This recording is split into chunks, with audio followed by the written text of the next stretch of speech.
الصورة أثارت احتجاجات النسويات واليسار بزعامة البي بي سي والجارديان. هاجموا الديلي ميل، اتهموها بالشوفونية الذكورية، لكنهم تجنبوا ذكر أن كاتبة المقال نفسها سيدة وليست رجلا. الأحداث كلها رغم سخونة المضمون فإنها جذبت الانتباه قوميا على مستوى بريطانيا وعالميا بفضل الصور المبثة وصور الصحافة الثابتة. نرحب بضيفنا براين هاريس. براين هاريس is one of the top Fleet Street photographers. طيب احنا اتكلمنا عن الصورة ولذلك احنا اخترنا واحد هو من أهم مصوري فليت ستريت النهاردة، وطبعا بيحكي لنا قصة حياته بالصور. Welcome Brian.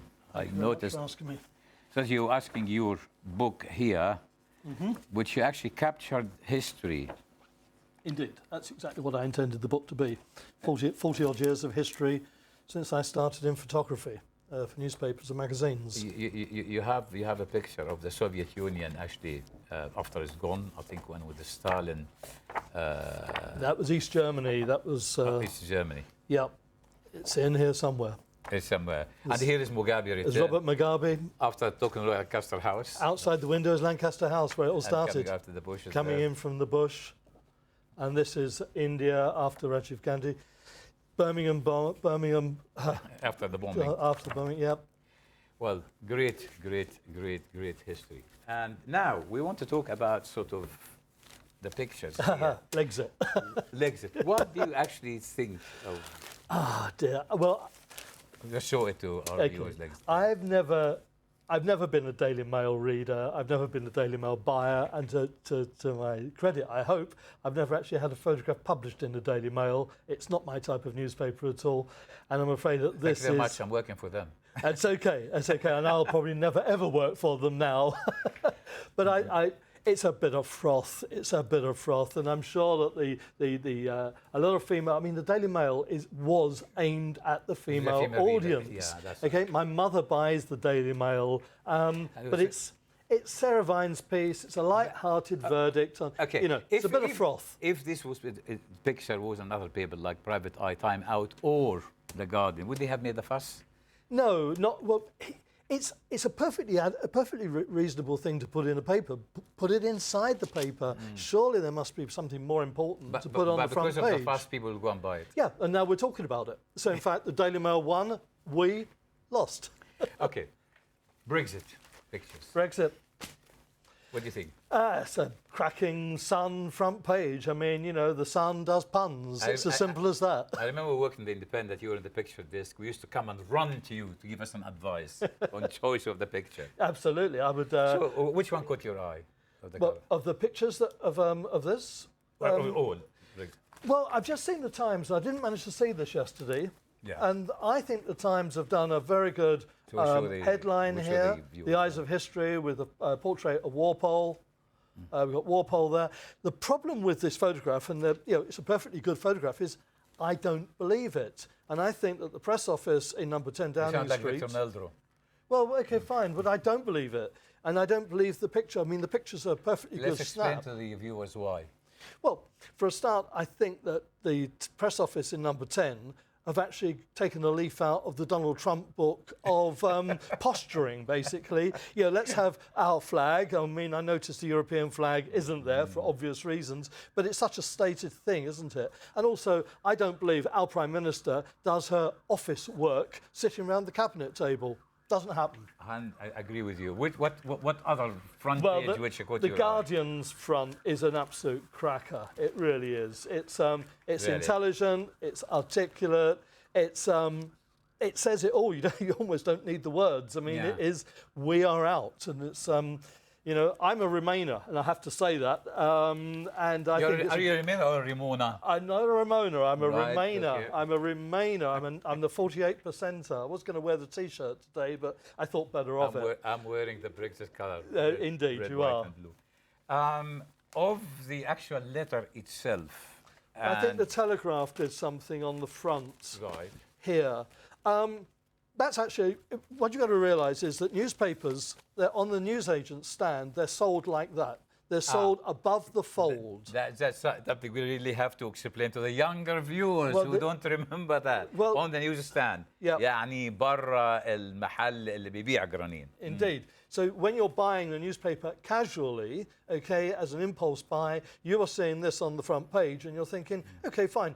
And in fact, that is why The Guardian also has the picture, is what we call in the trade, above the fold. Above the fold, yes. And that's so important. The Financial Times here, another cracking example of above the fold with the letter. Okay, that is the letter. I actually think that the Financial Times got it right. It has a European feel to that front page. As it's understated, it's classy, and this guy, we know he's sad because everyone's told us he's sad about the whole thing. The Times, we go back to this. Oh, sorry, that was the day before. No, with the Times having Walpole's picture, who is actually found in Downing Street. I'd say it was the first Prime Minister in Downing Street, absolutely. Yes. I mean, it's probably the nicest front page. If I was designing a paper... But it's not above the fold. No, but the Times doesn't sell like that. Now, it's a tabloid. Otherwise, all you'd be getting is a picture of Walpole. Oh, right. The Daily Mail then after Article 50. What do you think? This is today's paper. Yes. I mean, it was Thursday paper. It's Thursday's paper. It's his Thursday's paper. The day after the letter was delivered in Brussels, Farage. I just think he's. He bought me a pint, actually. I'm sure he did, and I'm sure he's a really lovely guy. But I just think he's probably one of the most dangerous people in this country at the moment. Right. All right, I really do. But and I think he's sown. I think he is responsible for sowing so much dissent within this country, and he's confused people by being this lots of bonhomie with the pint in the hand and the cigarette in the hand, and I think that's confused people. But it's actually it's dangerous. The Daily Mail, again, it's read by women, but that's not actually directed at women. It's actually directed by beer drinker male, working class. This is going for the demographics, the C's and the D demographics, and quite honestly, the Mail should know better.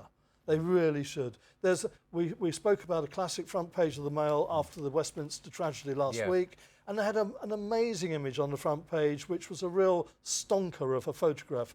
We haven't got it here because it was last week's paper, but it was. The Mail does things well. Their production values are incredibly high. And I don't think we have it here, but we'll show the audience the graphic. Yes. But then you've got, this is Thursday's paper again, the Mirror. It's a complete the Labour mess. Paper. It's a mess. It's a Labour paper, socialist paper, allegedly. I mean, it's a mess of a front page. صحيفة حزب العمال. It really is. It's an apology for what it used to be. The Mirror was my family newspaper in the 1960s. And we were proud. My father was a proud Labour supporter and proud working class guy. And it was a proper newspaper then. The Mirror is now an apology. I think, quite honestly, the Times, who I used to work for many, many years ago, and The Guardian, around somewhere. Actually somewhere. Here. Yeah. This The one. Guardian. Yeah. I think they are the winners. Yeah, I think they're the winners. The Times and The Guardian have the classiest front pages, in my opinion. That's brilliant. Now, where's your camera? The camera been the camera, this one here. Just again, we want to show it to the. Well, it looks like an old camera, but it's actually a fairly new, very expensive digital Leica M9. There is now an M10 out. Is it Leica the Russian? It's a Leica. No. Leica is German, and this is you buy German and you pay money. This is what's the £5,500 camera body, and this is £5,500. Well, the lens is £3,500, so that's 10 grand you've got in your hand there. But I use this. One, it's incredibly sharp. Two, it's very discreet. It's not like one of these big digital SLRs that we see now walking around the streets of any city in the world. People are walking around like mules with all this camera equipment, and I can put that in my bag and I can work very quietly. That's why I use it. And it's digital as well. It's digital. Brilliant. I just want to ask you another question. There's some people who are objecting to too many pictures showing the incidents on last week in Westminster, rather than actually showing the victims. As a photographer, yourself. I was actually away. I was actually in Belgium when this happened. But if you I watched it on television. What would you focus on? I've called. If I was there, I would take the photographs of the victims, and I am not a trained medic. I am not a doctor or a nurse. I have no great skills in first aid, and therefore I probably would have got in the way. And I think most photographers would say that. They would say that obviously, if you attend a road traffic accident, or you are in a third world country in the desert or whatever, you've got water and somebody hasn't, you would give them water. Of course, we're not completely heartless, but you're in a major city. There must have been 150, 200 photographers taking pictures on iPhones, on cameras like this, and on compact cameras. And I think that they did the job really well. There's a man called Toby Melville who was actually walking around. He works for Reuters, and he was walking around Westminster doing some background photographs for the Brexit debate. And he was at St Thomas's Hospital, that's on the south side of the River Thames, and a body, he lived, I believe, but a man fell off the bridge, was blown off the bridge, and landed in front of him. I mean, what do you do? I mean, that is such a shock. It's a horrible thing to have to do, but he was a professional journalist who takes photographs for the newspapers and for the agencies. He did his job rather well. Okay, good point to stop here for a break. ابقى معنا، نذهب إلى استراحة قصيرة، نعود بعدها إليكم.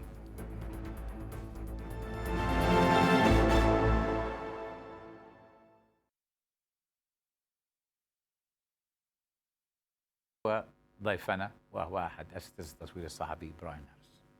مرحبا مرة أخرى براين. Welcome back, Brian.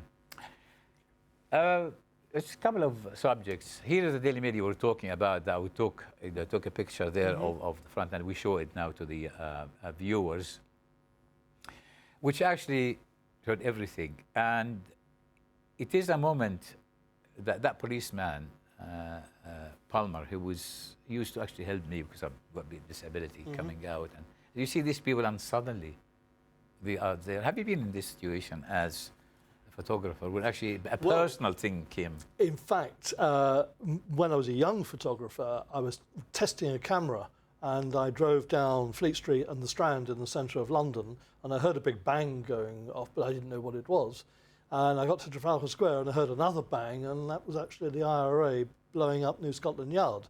And I dumped my car 200 yards from this studio in the middle of Trafalgar Square and photographed the after effects of the bomb going off. Yeah, I mean, I've worked in Sudan and Africa. Yeah, but you see, I was also, as you know, when we met, I was on the front desk, I was a front correspondent. It's actually different when you actually are away from home, and then when it happens at home. Sure. No, I think the papers, of what I've seen, bravely used the photographs that were available, be they from professional photographers or supplied by tourists or visitors to London. There would have been questions asked at conferences in all the newspapers, from the tabloids through to the broadsheets, of what we can show, what can we show. If this was in Lebanon, if this was in Mosul, if this was in deepest, darkest Africa, okay, we wouldn't jot about an island. People are but now, this is on our streets. And people are sensitive. Well, my mother called snowflakes. Yeah, that's right. People are sensitive, and I think you have to be you have to apply a very high level of intellect in making the decisions of what to show and what not to show. I mean, there was the picture of the child on the beach in Turkey last year, or Greece last year. The only one newspaper, and that was the Independent newspaper, ran the picture showing the child's face. All the other newspapers... And people objected to that. Well, yes, but all the other newspapers used another picture where the child's face was actually obscured by the rescuer's arm. And in a way, that was, in my opinion, that was a sop. You know, everybody had the hard picture, but they chose not to use it. So I'm actually quite impressed that our wonderful British press did use hardcore pictures last week. Speaking of children and Africa and far away, is that actually what MP for Tottenham, David Lammy, Labour MP, is objecting to? That the same picture is being used? I actually haven't had a chance to speak to him, but what's actually usable, not usable? We are actually for a charity here. Well, when I was on the Times newspaper, I spent some time in Ethiopia and Sudanese border covering the 1984 famine. and my editor at the time wouldn't use a photograph that I took showing an open wound on a fleeing Eritrean refugee. And he had an open wound, and I photographed him, and he looked like the Dying Pieta by Michelangelo in Rome. I was very angry that they didn't use this picture. It was the strongest picture I made. It is in my book, and in retrospect, I think the Times was wrong then, but they made the decision, you know. This is sort of that's South Africa. Oh, that's this is Rhodesia, Rhodesia as Zimbabwe. well, which is now Zimbabwe. Yeah. But this is a classic example. You see this picture here on the left. But here you're showing progress in Africa. Absolutely, this is a positive image. But that's what David Lammy is objecting to. That there's a problem with photographing starving children in a Somalia, southern Sudan zone, and you go through the eyes. You go through the eyes of the child. You focus on the eyes. And I've done it. I've been there. And many of my colleagues have done the same pictures as that. They could be called a visual cliche. They may well be. But you know what? They're very, very powerful. And that advert that Lammy is criticising... It's collecting money for people who need it. It's raising money for DEC, which is a government a composition group. They bring all the charity, all the NGOs into one basket, and they raise money to put into wells and water supplies or whatever. And you've got a 1 second time frame to grab the reader as they're going from breakfast to the front page of Theresa May, and they're going to the football results at the back of the paper. You've got 1 second to grab them, and that picture has to be so strong, so clean, so pure, and the eyes, they grab you. Wonderful. Where's the picture which you talking about the wound? If you can find it for us. Yeah. Because we need to show the yeah, sure. But it is actually, as you said, I mean, I'm impressed by saying you got sort of, and even as a photographer, you might have less than a second to... You don't have long to make the judgments. This is the picture showing the open wound. Yes. Yeah? Now, my editor and I, at the time, we fell out with each other, it must be said. Was that Andreas? Or no, that was the Times newspaper. Oh, that was an editor that... and I left the Times because of this picture. I resigned from the Times because they didn't use this photograph, and they refused to. I mean, but this BBC won't show it before 9 o'clock.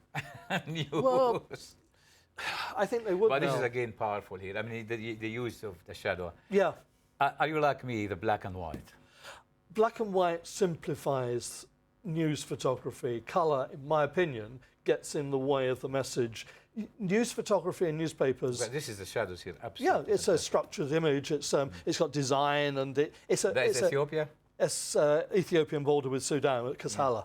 And this is the Tuklabab Mountains, and these have walked across Tigray, Eritrea for days and days. They've been shelled by the government. They had aeroplanes bombing them, and they were in a terrible state, absolutely appalling state. Any sort of light, funny situation happened to you as a photographer that we can share with our viewers? Well, I suppose photographing one of our old prime ministers, Harold Wilson, many, many years ago. Actually, I was photographing his wife, Mary, and there aren't any pictures in the book. Those pictures are in a library somewhere, disappeared. But I was photographing Mary. She had an anthology of her poetry. In fact, about 200 yards the other direction, just near in Victoria in London. And as I leant back on her rather expensive 17th or 18th century stick-back chair, I leant back and the legs gave way and the back of the chair disintegrated, and I laid on the floor just as her husband, who the former Prime Minister Harold Wilson, came into the room. And Mary, very, very sweet, she turned around and she said, "Have you met my husband, Harold?" And he came over and shook me by the hand as I was laying prostrate on the floor. So, that was a mildly humorous thing. I have a lot of time for Harold Wilson and his wife. His wife's still around. She's over 100 now. Yeah, it's my first job covering his election. Oh, right. I'm not going to say which year. No. Thank you very much. You're very welcome. Thank you, Brian Harris, photographer. Thank you. هذا كل ما عندنا هذا الأسبوع، وإلى اللقاء الأسبوع القادم إن شاء الله. ما تنسوش تابعتنا على الفيسبوك وعلى التويتر.